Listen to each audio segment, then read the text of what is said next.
This is the Lone Crater YouTube. We hope this video helps. In this video, I will explain how to fix a door latch on a Ford Fusion.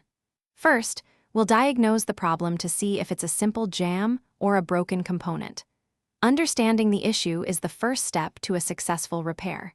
You'll need basic tools like a Phillips head screwdriver and a trim removal tool to get started.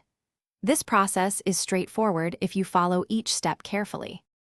Next, we'll remove the interior door panel to access the latch assembly. Start by locating and removing any visible screws, often found behind trim covers or in the door pull. Then, use a trim removal tool to carefully unclip the panel from the door frame. Remember to disconnect any electrical connectors for windows or locks before fully detaching the panel. Take your time to avoid breaking plastic clips.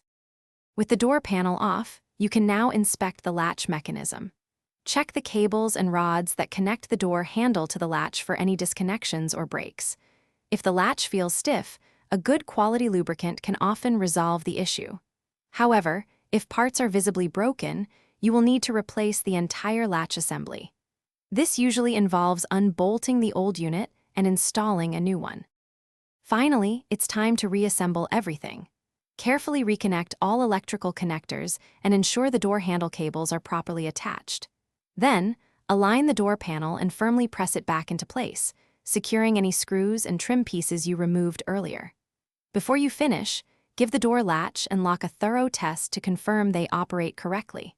For more great deals and the link to the Shark AI Ultra Robot Vacuum, check the description below. This ensures your Ford Fusion door is working perfectly and safely.